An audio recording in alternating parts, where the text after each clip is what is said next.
Good afternoon, everyone. Welcome to the inaugural webinar for Confluence Consultants in 2025, the Zoo Census, Black Swans, Grey Rhinos, and White Elephants. So it's going to get a bit jungly, bit loud, bit wild here. And we welcome everybody's remarks and comments, ideas, theories. We're very much looking forward to engaging with everyone. Just before we get started, a few housekeeping rules. This webinar is being recorded, so if for any reason you need to leave early or if you miss anything, a recording will be made available in the next couple of days. We also would like to encourage engagement with us, so any questions you have, any comments, please feel free to drop them into the chat box at any time you like. And finally, I would also like to ask everyone to please switch off your cameras and microphones so that we can proceed with minimal disruption. Over to you, Shraddha. Okay. Elon, everybody. Oops, sorry. Hello, everybody. You know, Elon Musk has been in news so much that Amandeep and I have had an overdose of him. But he's a very significant geopolitical actor, so perhaps it's a very befitting way to start this webinar. So welcome to the Zoo Census of 2025. You know, I would have liked to start with a bleating, a mewing, or a roaring, but my team reminded me that it's a corporate setup. So here I'm going to be all corporate and very, very professional. So left to me, I think videos are such a next generation thing. I would have preferred to write long reports about my amazing sort of ideas on how 2025 is going to pan out. But technology is now the driver of geopolitics and sort of economics. So here we are doing this video, adapting to technology. Just as because we're going to be all formal, a formal introduction of us. My name is Shraddha. I'm otherwise a founder of Confluence Consultants. Today, I'm a hawk-eyed eagle who's looking at the events from a 360-degree view and trying to make sense of what it means for our stakeholders and the people on this call. Joined by me is Amandeep Kaur Ahuja. She's our senior analyst. Today, she's the judgmental cat. Those are her terms, not mine, I promise. And together, we'll try to make sense of the world in our own very contrarian way. So let me just, get right into it. What a year 2025 has already been. It's been 2 weeks. The Canadian president, Justin Trudeau, is out because of his misadventures at Mar-a-Lago, sorry. We've had the South Korean president who's been thrown out. America has made an open bid for Greenland and Panama. They've asked Europe to increase the defense spending to about 5% of the GDP. And Trump has said, and I quote, that if Palestinians do not release Israeli hostages, by the time he's in power, all hell will break loose. I think it defines 2025 very well. A lot of us are thinking, when will that hell break loose? But don't worry, we're here to engage with you and help you make sense of things. So we've been doing these exercises, webinars and poring over maps and documents and talking to our stakeholders and sort of field visits, primary intelligence over the last couple of years. It's a good time to take stock of what we've gotten right and what not so right. I think something that we have been saying for the last 4 years will determine the geopolitics and therefore the business opportunities of the world is a trend called the US empire strikes back. You know, in literature, in common parlance, it's been taken for granted that US is a declining power, not without plausible cause, of course, economically, and the US is losing ground to a number of other countries. In tech, it is, the militarily, it still stays there. But I think it's also got a lot of tricks up its sleeve, military, tech, stealth, and 2024, it's all come out to become, if not Pax Americana, then at least advantage the United States. Today, US is much better than all of its adversaries and all of its allies. The Chinese economy is not doing very well. Russia has lost a lot of its capabilities. Iran has been downgraded in the Middle East, and even in terms of the allies, US has probably the strongest government as compared to Germany, as compared to France, as compared to Japan, as compared to South Korea. So that's the trend. We will highlight a little bit more on how it's going to play out, especially now with Trump in power. Two more things that we laud ourselves on is when 2023 Hamas attack happened on Israel. We said that this is probably the beginning of the end for the three H's, the proxy groups. Hamas, Hezbollah, Houthis, not so much, but not in terms of the fact that they will disappear, but in terms of the hold that they had on the Israeli and the world psyche and the psyche about their military capabilities.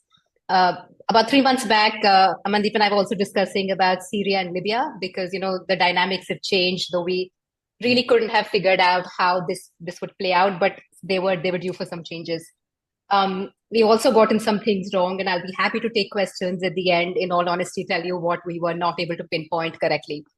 But without further ado, the house rules are in place. Please keep your videos and audio off. If you have any questions, we have a chat box. Please put in questions there, comments. We're very open to critical feedback, and I hope that this will be a very, very engaging conversation. So let's start off. We have defined 3 animals in our repertoire. So they are essentially the black swans, the white elephants, and the gray rhinos. There are a lot of other risk theories also floating around. I quite like the gray swan, for example, and the pink flamingos, which we also picked up last year in our webinar. But just to start with black swan, how we will structure this is I will put out my black swan events, and then Amandeep will talk about her black swan events. So we may agree, we may not disagree, and then we'll move on to the next set of animals. So for me, and bear with me, black swan for me is the longest risk this year because it seems to be a very black swan year. We've said, I think this has become the basis of how we are assessing things for this year.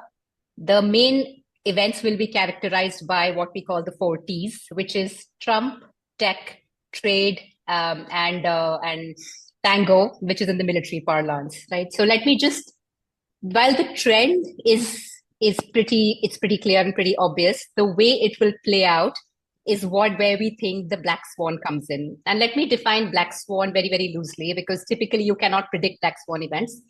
For our understanding, we're basically looking at black swan in terms of things that we know the basic structures of, but we don't know how it will pan out in terms of the actual manifestation. Right. So those are the things that we have to keep a tab on, keep guessing, and then be very quick to prepare and on our feet. So for me, let's start with the first T, which is Trump. I think enough has been said about him. But he's not just an individual, he's a culmination of a lot of events within the American society, which are pretty contradictory and pretty disruptive. His America First campaign, which produced a very unwieldy sort of coalition, which got him to power. Now it's the time to deliver on his promises, right? And so he will have to balance people in his support base that are completely anti-immigration to the companies and tech structures that really need those immigrants, right? He's promised tax cuts and deregulations for some key industries, all this while promising that America's national debt, which is now servicing that debt, is more than what the US spends on its military GDP or the health GDP for that matter. He will bring that down. And that's why the entire Department of Governmental Efficiency has been formed with Elon Musk and Vivek Ramaswamy. He is taking on the allies one by one when at a time he needs them all together to confront the Chinese. So how these different forces will come together in the policy framework, I think will be pretty disruptive. From what we've understood of Trump and the fact that he's pushing for one comprehensive legislation in a Congress that he controls, in a Supreme Court which is now a conservative majority, and of course the public opinion, basically talks about 3 things. He's talked about tax cuts and deregulation, especially in the oil and gas and financial services industry, to move very, very quickly. He's also spoken about an immigration package, which probably will be diluted from his campaign promises. And the third one, which he said is his favorite word, is the transformative power of the tariffs. So I guess we're going to see some quick rolling out of tariffs as he gets to power. That cutting down the taxes and deregulation and tariffs is going to increase the government debt, and it's going to be highly inflationary. At a time when the US interest rates is high, the debt levels are soaring, and the PE of companies that are trading is also quite high. So we'll have to wait and watch the impact on the markets. The companies will have to face, contradictory policies, zigzagging, sort of different things coming out of the official government and the Department of Governmental Efficiency, which is being tasked with taking care of the government efficiency. So that's number 1. We go on to number 2, which is essentially tech. And this is a trend which I find very interesting. America seems to have a new economic class, which is the tech elite, and which is vying now for political power. Because the structures that have existed till now are actually hampering their political growth. So you see from Peter Thiel in 2016, Trump's entourage has expanded to include Elon Musk, Vivek Ramaswamy, President-elect J.D. Vance. His AIs are David Sachs, Brian Armstrong, who's the co-founder of Binance. So the entire disruptive tech is behind him. And so you will see a lot of sort of policies for deep tech that will be put in place in America. And this tech is being challenged by the Chinese tech. There's a very interesting article that I read in Nikkei Asia Review, which said, will Trump go the Marco Rubio way on China or the Elon Musk way? In my mind, the two views are now converging to essentially take on China. Elon Musk, of course, his interests have expanded far beyond the Tesla or his EV. He's now in space where his Starlink is being challenged by 1,000-sail satellite constellation of China. His Hyperloop is being challenged by the fastest running train. In semiconductors, in AI, China is emerging as a challenger. And there are two more areas, which is essentially still American dominance, where Americans will try to preserve it. So that's biopharma and sort of blockchain and digital assets. We're going to see a lot of restrictions on tech.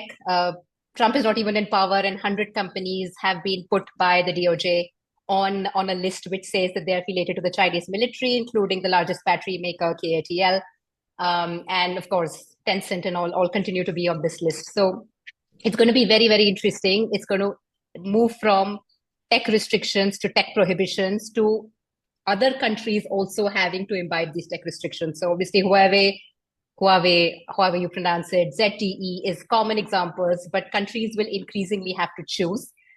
Companies will have to increasingly choose, often at higher costs, because Chinese companies give the same deal in sort of lower costs. So example of United Arab Emirates, where the AI giant, the AI holding company G42 has clearly chosen Microsoft over the Chinese tech investment. So that's tech for you. Moving on to tariff, and I'll be really quick about this because I will cover this again in the gray rhino sector, is that the allies will be hit before Trump reaches to China or Russia. They're going to be a massive amount of tariffs. So whether he does it in terms of a negotiating power or he's trying to get some sort of concessions that they're actually going to be at is something that we'll have to see. But we'll discuss this again a little later. And the last one, which is my not favorite in that sense, but something that I very closely follow, is the tango, the military conflicts, right? So I think what we've seen over the last couple of years, and we suspect that it began from Afghanistan, though again, I think we have to dwell a little bit deeper, then move to Russia, significantly weakening Russia, to Iran, where, of course, to the Middle East, where Iran has been sizably weakened, but also the mid-powers who were coming up and talking about an alternative to a US-led world order. They've been schooled to a large extent. So whether we're talking about Saudi, Turkey, India also in that sense, there is a definite change in tenor from the G20 meeting a couple of years back in Indonesia to the one in India to the BRICS summit last year. Right? The whole idea of a BRICS currency has been put on a back burner, and we'll talk about all of that as well.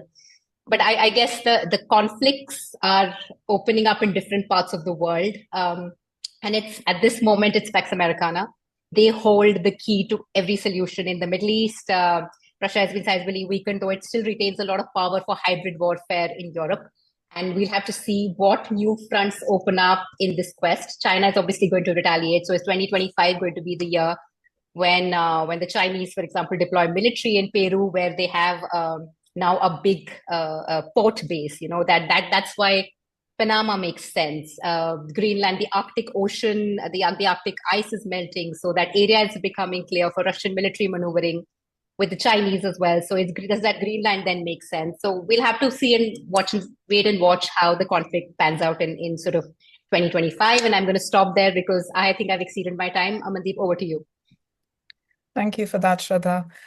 So for me, my Black Swan event is closely linked with the military tango that you've mentioned. I think overall the Middle East is probably one of the bigger Black Swan areas because every major actor in the Middle East is capable of demonstrating very unpredictable, very Black Swan-like behavior.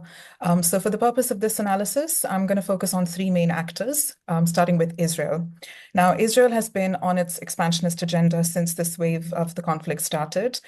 They've expanded into Syria, into Lebanon, and both of these have essentially been given the go-ahead by the international community, including Iran. So any breaches that Israel has done on Iranian territory, on Iranian-backed territory, the response from Iran has been quite limited, and it's been quite measured. So the question mark or the black swan quality here is what is next for Israel. So whether they have more expansion on their agenda, and if so, how much of that is President Trump going to allow to happen? And the reason that we consider President Trump's sort of allowance here is because we know that he has business relations with GCC states.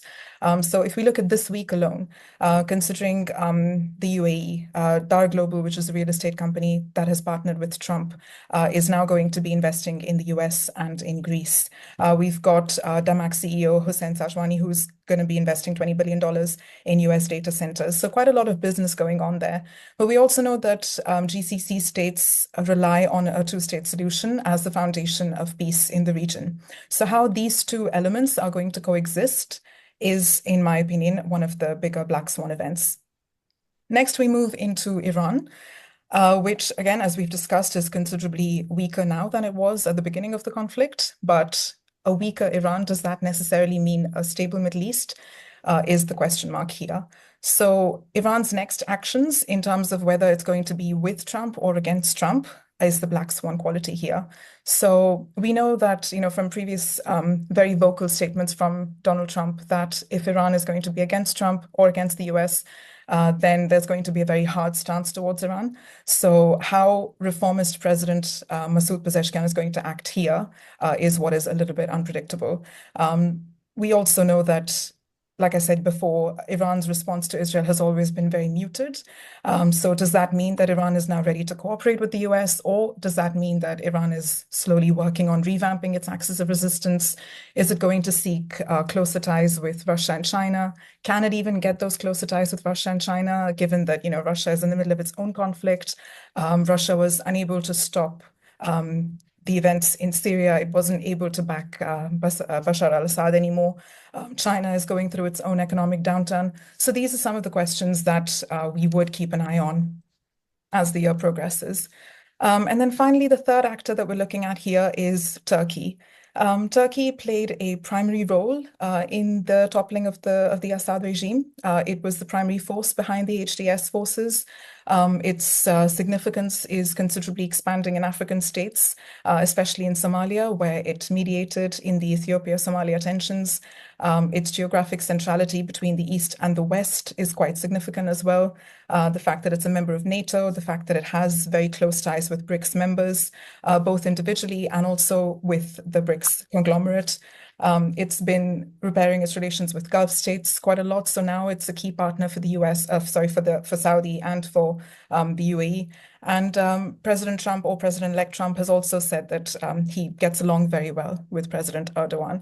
So it seems like Turkey has got sort of international approval, regional approval here.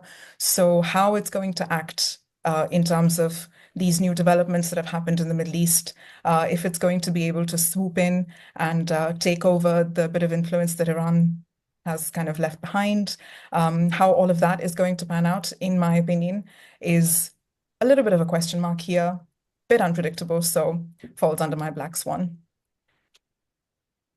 Super. And I think we were discussing this, Amandeep, that there's this thing that there are three projects going on in the Middle East at the moment. There is the Israeli project, which we don't know where it's going to end. Of course, they've taken the Mount Hermon in Syria and then made a lot of invasions. There's the Iranian project, which seems significantly weaker at the moment, but we don't know what we're going to see in 2025, whether it's like nuclear capabilities, etc. And then you have the Turkish project, which is essentially anchored on something called political Islam. So Yeah, it's very interesting, and for all of our listeners, we're doing a Middle East scenario gaming in terms of geopolitics and business opportunities next week. So we'll cover that a little later. Perfect. So are we ready to move on to grey rhinos? let's hear it. Okay. So grey rhinos essentially are events where they're high risk, they're high probability, and they're high risk, or medium to high probability and high risk. So for 2025, I think we're going to see American allies really implode and then maybe get their act together. Right. So I'm going to start with Trump again, as I said, is not even in power, and we've seen a German government falling, a French government very precarious. One of the major reasons has been the need to increase their debt ceiling because they know that they're going to be hit by tariffs, and that's going to really contribute to a declining GDP. So it's not all the reason, but it's one of the major contributing factors. Then, of course, you've got South Korea and Japan that are struggling with political transition leaderships. And I think I put this in a post that Ronald Weasley in Harry Potter once said that you don't know what life was like when Voldemort was here last. We're all very scared of what he's going to do now. So I think for Southeast Asia, that's primarily one of the things that they're looking at. All Asian, powerhouses, manufacturing powerhouses, large part of the markets are either China and US. They'll be asked to choose. Secondly, I think countries like Vietnam will be hit because they're intermediaries. Chinese goods end up being in the US via Vietnam. Mexico is that contender as well. So I think the first order effects are Vietnam, Mexico, China, but then the second order effects go to countries like Thailand, which are worried that the Chinese goods not allowed in the US will be dumped in Thailand. Indonesia, which makes critical minerals for EV, they're worried that Trump will take away from the EV subsidies that President Biden has initiated, because obviously Trump is not enamored by the climate transition policies. So that's the tariffs is one aspect of it. The second one, of course, is the allies will be asked to take over payment for their security. I've already mentioned 5% for Europe. It's gone from 2 to 3 to now 5%. Japan, South Korea, they've all been asked to pay for the US bases. The third one, of course, is energy policies. And I think this applies more to Europe than to any other country. Europe is being asked to buy more US gas. Honestly, with the regasification plants, etc., that they've set in Europe, Europe is already buying a lot of US gas, but that's now set to increase with Trump's, pump baby pump strategy. And of course, the personal rebuffing that is causing domestic sort of political embarrassment to a number of these allies. Okay, Justin Trudeau was just one example. I guess a lot of the others will fall prey to that. The only exception I see here is the GCC, the Arab allies of the GCC. While there are stress points, of course, the energy policies is obviously a stress point. If America pumps more, means the oil prices and OPEC has to basically rejig its calculations. They're worried that will Trump follow a maximalist pressure on Iran, which essentially means destabilization in the region. They're also worried about choosing between the US and China, and obviously on sanction evasions as well. But if there is one place where America first fits in well, it is this part of the world, both in terms of the investments that have gone from the GCC to America, and the American companies investing in the GCC. We're here, and every day there's a new announcement of investment in AI. Of course, we've talked about Microsoft's investment in G42, which is one of the biggest AI holding companies in the world, based in Abu Dhabi. You've got the Project Transcendence in Saudi Arabia, which is their biggest AI project, which has Google investing, I think, about $10 billion plus in it. So this is going to be exciting, but the allies will have to get their act together. And let's see, Europe has shown some spine, especially the new European leadership. And we'll talk a little bit about this in one of the white elephants. So that's my first grey rhino. The second one, very, very briefly, is the ESG. As all of you know, it's environmental social governance standard. This year, S will come into prominence over the E, which it's mostly been, and over the G as well.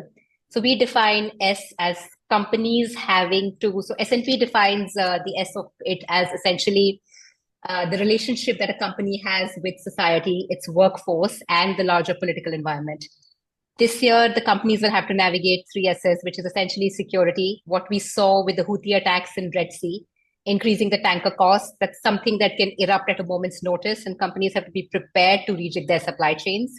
The second one is essentially society, which means the nationalist sentiments that are emerging in different parts of the world.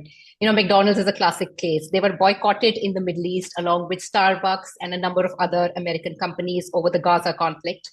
And then the last one is superpower rivalries, because going on, I know a lot of people point out that trade has increased between US and China. Yes, in run-of-the-mill products and consumer durables and manufacturing, yes, it has. But everything else is being weaponized. Tech will be weaponized. The critical minerals will be weaponized. And companies will have to think about siloing, geopolitical siloing, diversification, China plus plus strategy. So in that case, there are a lot of opportunities as well. Over to you, Mandeep.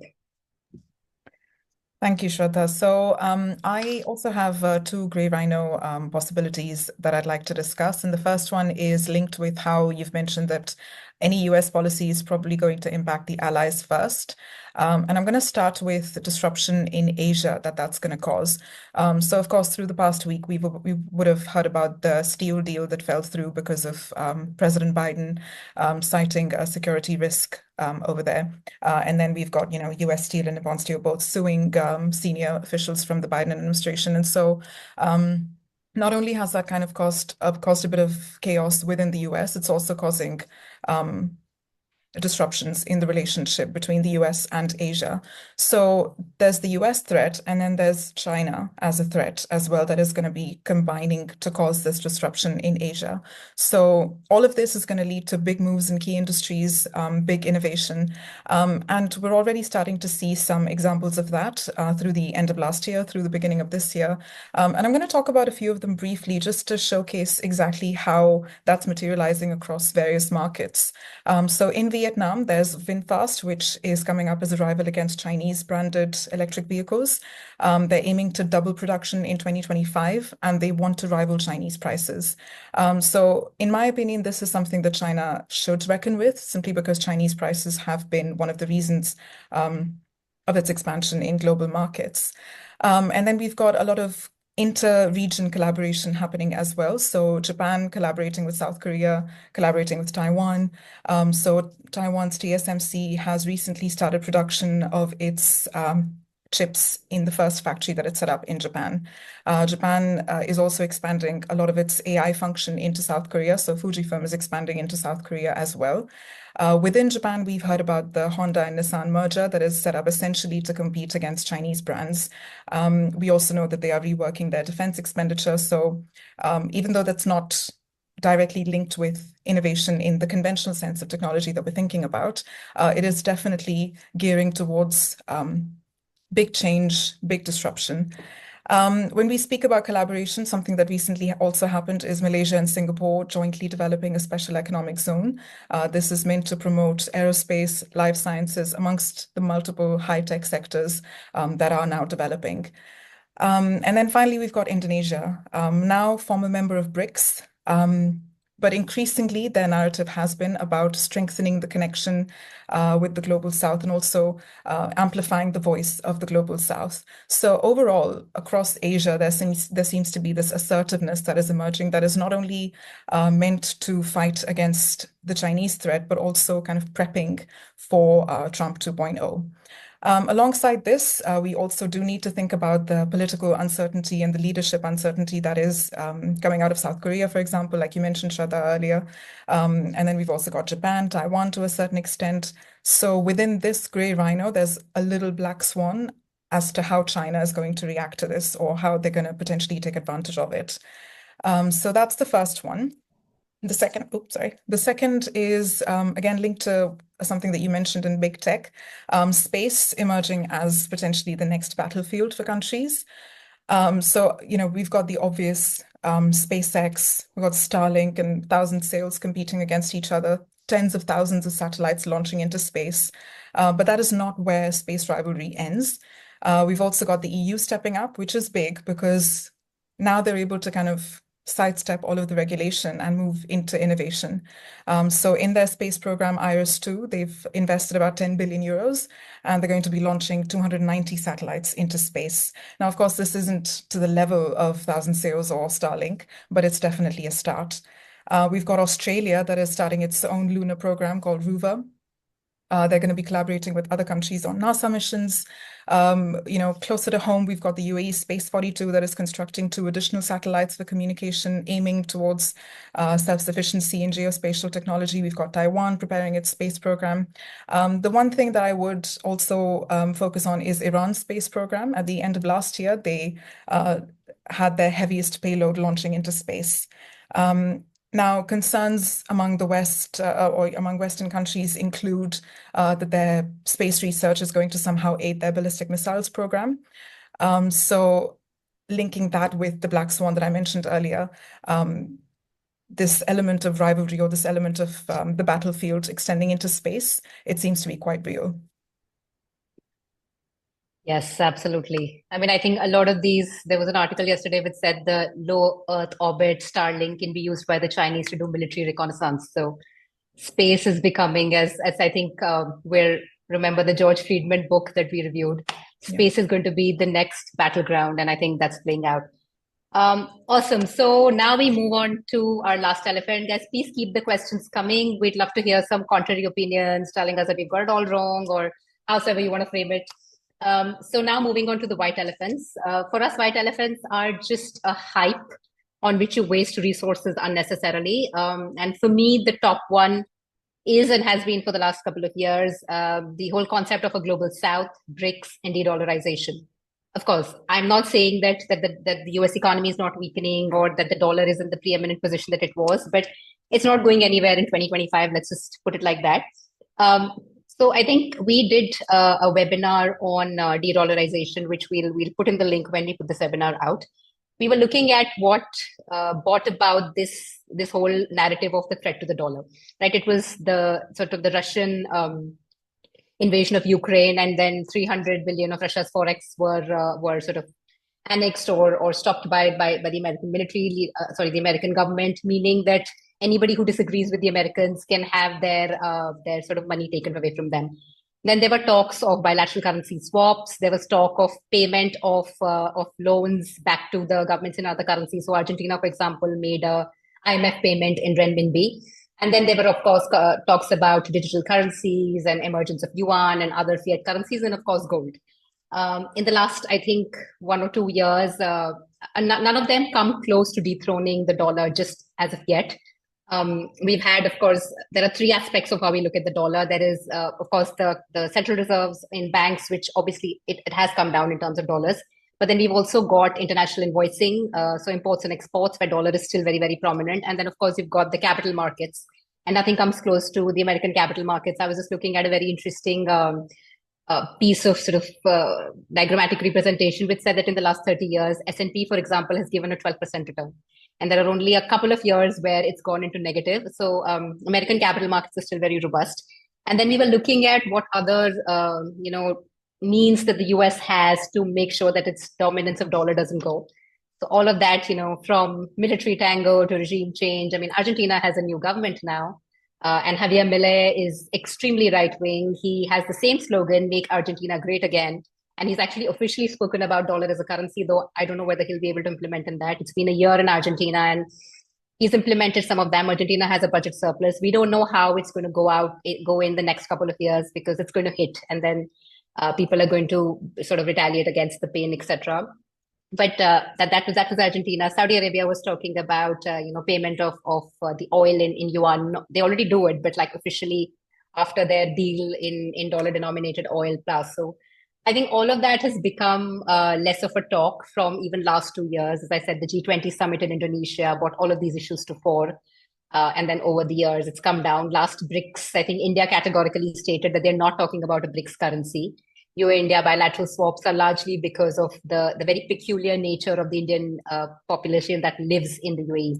So I think that is something, BRICS is, again, as I said, is very, very divided. Unless India, China, Russia could get together, then that would be a sizable challenge to the West. But it's been set in motion. I guess it's going to take a lot of time, and then the US will come back on on its own way to sort of make sure that it doesn't happen.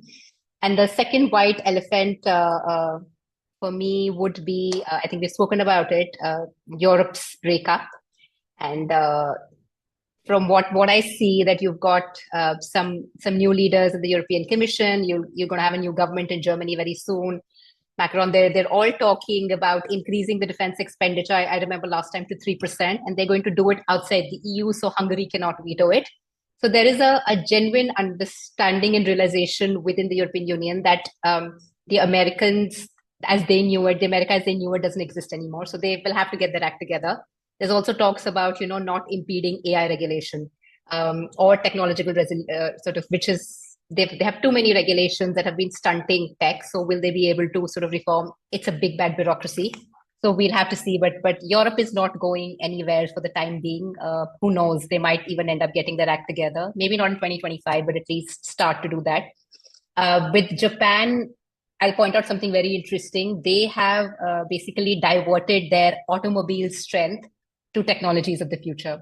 So you see Toyota, there are other automobile companies investing big time in space and defense tech. We follow startups very, very closely, and some big names are starting to emerge, or promising names are starting to emerge from Japan. So I would look at Asia as well, and I think they'd all like to rise to an alliance where US and them, they can get back together. And so I'm going to stop at that. Amandeep, over to you. Just on the point about BRICS and de-dollarization, I think the concept of the lack of unity amongst global South states, I think a lot of people tend to forget that bit. I think that is quite significant because I think what unites the West is quite a lot of ideological similarities, maybe economic strengths, but I think that is definitely missing in the global South. And so I feel like that is a very important consideration when it comes to the overall de-dollarization debate. Yeah, moving into my white elephants, I've got 2 points that I would like to share as well. The first is about Syria. So of late, I've been reading many opinion pieces, many articles in newspapers about how there is a power vacuum in Syria that could lead to instability, that extremist forces have now found fresh ground to reemerge in the region. To me, that seems like a bit of a hype, just because, yes, of course, there is a power vacuum. There is every possibility of some level of instability, but is it going to be to the extent of a revamped Islamic State? Not in my opinion, simply because it seems that the international community is very eager to accept this new government. And I think there was also a question in the chat box just now about what we think of the new Syrian government. Yeah, I think, this international acceptance of the new regime is probably going to give it some stability. And a few examples, just in the past week alone, we've seen the US has scrapped many sanctions to be able to fund more development projects in Syria. A lot of aid has been going into Syria. We've had Germany and France even visiting Syria, delegates from Germany and France. Of course, for them, it's probably linked with the immigration crisis that they had following the civil war, but it still gives it a level of legitimacy that probably didn't exist before. We had a delegation into Saudi as well, which is the first since the civil war started. We've had flights from Damascus coming into the UAE. And I think my two most kind of favorite ones in this in terms of engagement, foreign engagement with Syria would have to be from Qatar and Turkey. There are floating power plants going into Syria to provide energy to the country, which is so it's 800 megawatts and it's half of what the country has at the moment. So that is a big support for Syrian infrastructure to run. And the other one is Ukraine sending wheat shipments to Syria. So it's sort of like a show of solidarity for a country that was once backed by, or a regime that was once backed by Russia, and now that support no longer exists. And I think also, the fact that it was backed by the HTS topplement of the Assad regime, the fact that it was backed by Turkey, it kind of gives it a little bit of sort of blessing from Donald Trump, who has vocally shared how strong his relationship with President Erdogan is. There's been, from the side of Ahmed al-Sharaa, there's been this active effort to disengage from its Al-Qaeda linked past. So I think that is what is going to reduce that threat of the power vacuum being a cause of instability in the region. Moving into my second white elephant, it's again linked with the tango aspect of your 40s, Shraddha. I think there's going to be a change in how that tango happens. So I think more and more military is probably going to be less impactful. And as an example, I would like to talk about Russia, where the Kursk situation is demonstrating exactly how reduced Russia's military capability is. So this applies to kind of existing conflicts. So, how much more can Russia now achieve in Ukraine? They were supported by North Korean forces and they were still not able to take Kursk. In Gaza as well, how much more is Israel going to be able to achieve just through military action? So it seems like that military aspect of the tango in these existing conflicts is probably going to be toned down a little bit. And then we're maybe going to see more kind of soft power through negotiation, through deals, that coming into 2025. And that is why my white elephants come to an end. Super. I think those are our sort of observations on some of the risks. I think one of the things we should take back is we're in midst of a massive superpower rivalry. So US has played some cards and it's now Chinese time to retaliate. I would look very closely at Latin America because I think this was, and I may be wrong in this, but no other power has managed to make it to Latin America since the Cuban Missile Crisis, when the Soviets tried to build like a missile facility in Cuba. China has a full-fledged port in Peru now, and a lot of infrastructure of Latin America is being built around that. So we are going to see some bit of American movement on the Panama Canal. As like Greenland, I've already mentioned, it's changing because of the Arctic ice melting. So that's emerging as another. So we probably see new theaters. Libya is something we're watching very, very closely. But I would just say anybody talks too much about being a mid power, being able to replace the American dominance, etc., is probably either calling for something in the neighborhood or regime change. And I think somebody's pointed out there's a comment, but just things are also happening on the Afghanistan-Pakistan border, which and the Iran triad, which we're watching very closely, and the militarization in the Indo-Pacific has not been since the end of the Second World War.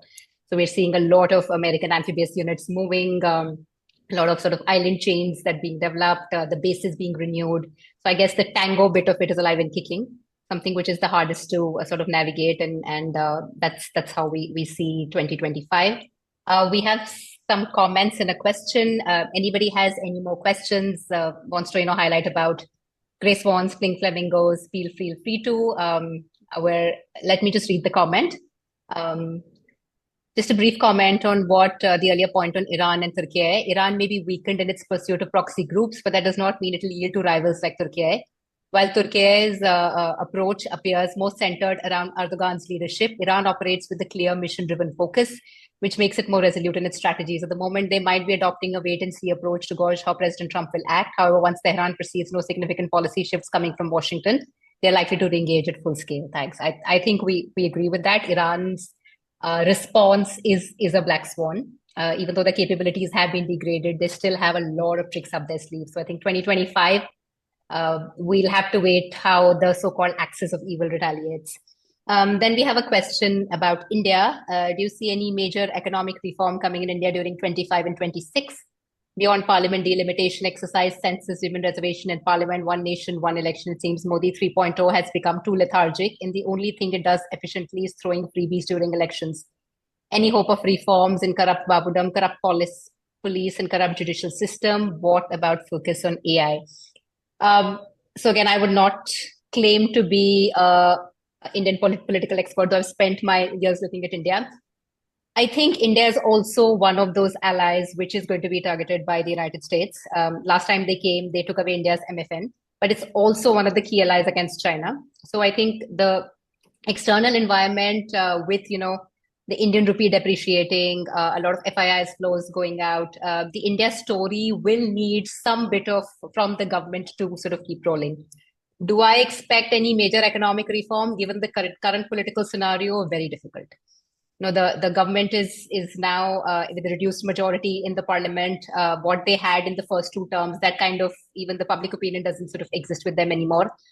All of these also, the ones that you mentioned will be going back and forth, but I don't see any major policy changes. Obviously, the RBI will intervene to keep the rupee afloat, but that doesn't solve the concrete problems. I think the Indian markets are also in for a major correction. When that's going to happen is anybody's guess. We're going to see a lot of movement around the US economy.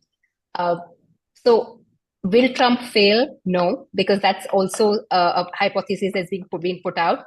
But that doesn't mean that there won't be crises. He will have to get it right every time, which is impossible. Everything that happens in the US will end up impacting all other markets in terms of the inflation rates, in terms of their debt levels, in terms of the very strengthened dollar, which then impacts the emerging market economies.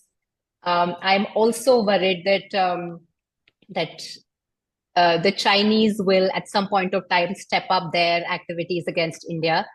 I've said this, I think Confluence thesis is that everything is converging in the Indo-Pacific, and like you don't attack the queen and the king in the first go. The Americans and the Chinese are circling around each other, and I think we should be prepared for a full-scale confrontation, whether it be a full-scale military war, whether it will be something in cyberspace, etc. We'll have to see.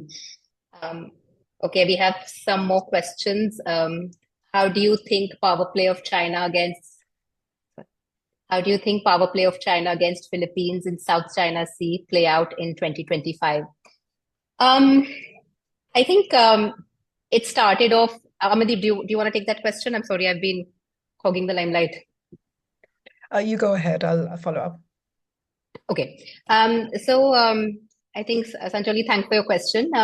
I think it all started off when the Philippines took China to the International Court of Arbitration. I think the sort of the tribunal which looks at the sort of seal-based rules in 2016. I think they ended up winning that case, but then the government that came to power abrogated it. Since the new government has come to power, I think there's been a lot of rapprochement between the Biden administration and the new Philippines government. We'll have to see whether it continues within Trump administration. But I think the Philippines is not backing down, and the Chinese are definitely not backing down in the South China Sea anymore. So you're going to see increased maritime disputes across the South China Sea, the East China Sea, the Taiwan Strait, and I guess even across like the Bering Strait all the way towards the American side. So I think it's going to continue. Accidental escalations, the typical the sort of air identification exercises that these zones will be breached, island constructions, reclamations, etc. I think is going to continue in the 2025 because, as I said, Indo-Pacific is something which is very vital in terms of the naval strength of the two countries. Just to add on to that, I agree with that, and I think as when Trump comes in, and he has said that if the Palestinian issue isn't resolved by the time that he comes into power, then all hell will break loose. So I imagine that there will be some sort of resolution before he comes in, some sort of beginning of resolution. And when that is done, it seems like any kind of distracting factors for the US from the Indo-Pacific will be diminished. And so if anything, it would probably, any action in the South China Sea probably would intensify after. And so because we've seen in the past as well, anytime that the US has been a little bit distracted, Chinese and Russian activity in the South China Sea or around American territory has increased. So I think, like you said, it's probably going to intensify as the Trump administration begins. Great. So I think we have one last question and then, we have more. Okay. Iran in the Trump era, as we recall, Trump announced the withdrawal from the JCPOA in May 2018 as he maintained a hardline anti-Iran stance ever since. So after Trump is sworn in as POTUS, you visualize an uptick in activity by Iran proxies like the Houthis against the US allies like Saudi, UAE, and Israel if Iran wants to send a strong message of belligerence early on. Amandeep, do you want to take that question since you are our resident Middle East expert? Sure. So we have actually discussed this before, haven't we, Shraddha, you and I, where we were talking about what kind of Houthi action we can expect.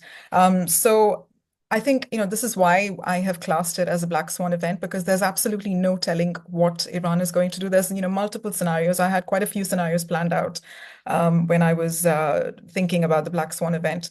But then I decided I'm probably going to keep that for the regional webinar that we do. But where Iran goes, it's still a very black swan event. But I think if they go down the path of utilizing whatever capacity they have left with their proxy groups, then what you're suggesting that Houthis try something against Saudi or the UAE or Israel could be one way. But I think it's like the trend has shown in the past. It will probably be a very measured, very limited kind of action just to show, we are capable of doing this.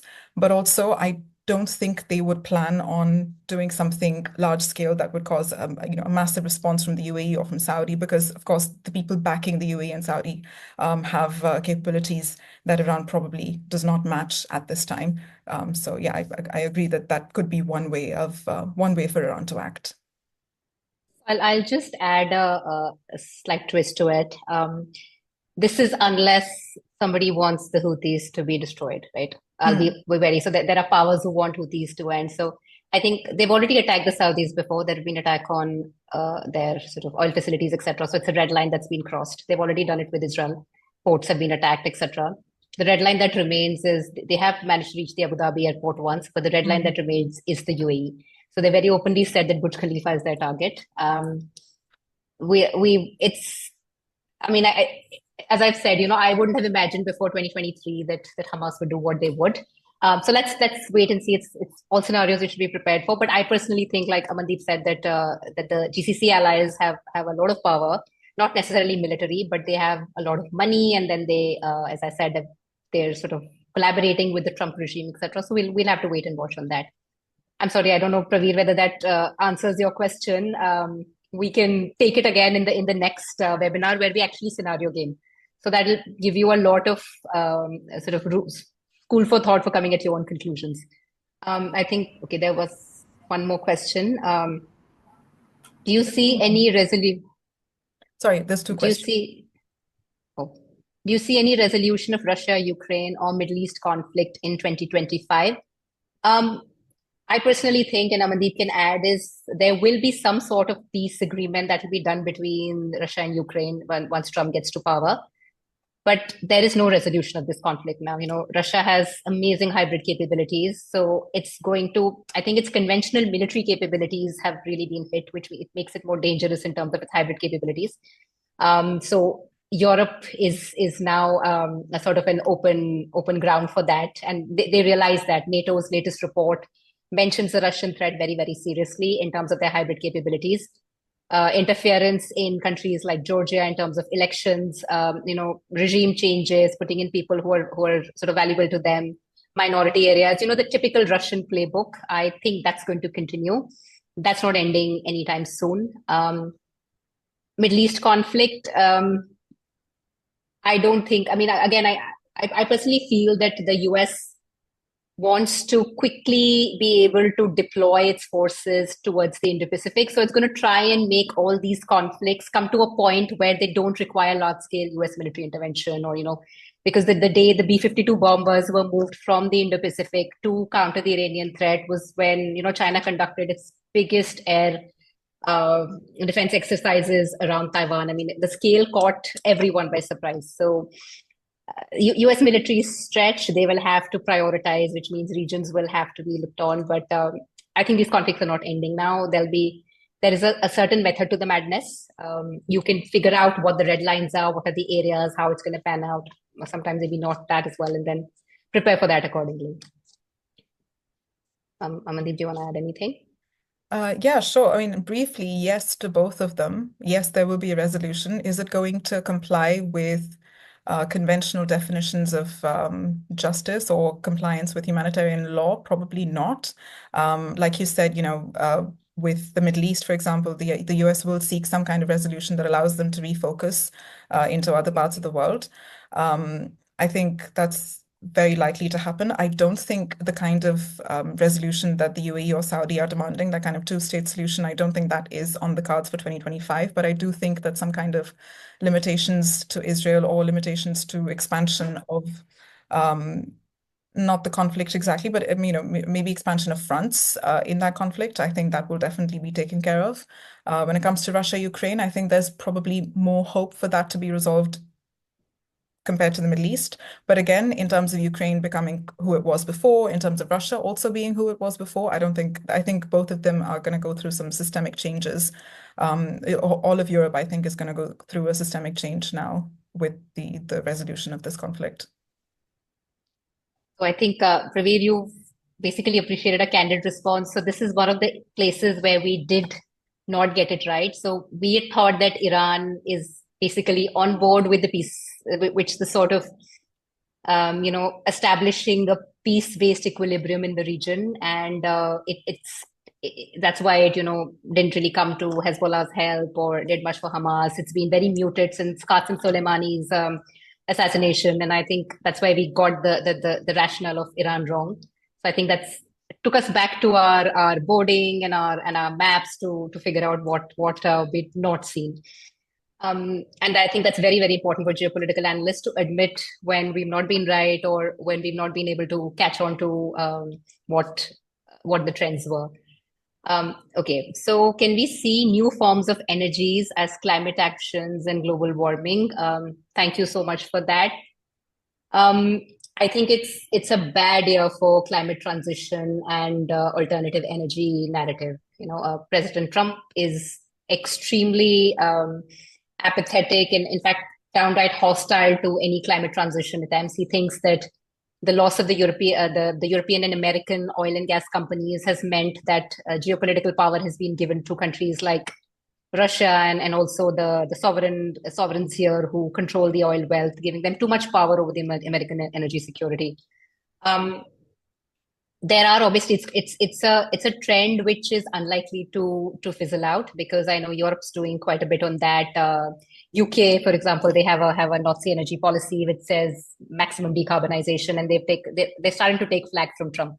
So it's going to be a not so great year for climate transition. There are funds which have been penalized in the US for not investing in companies which promote carbonization.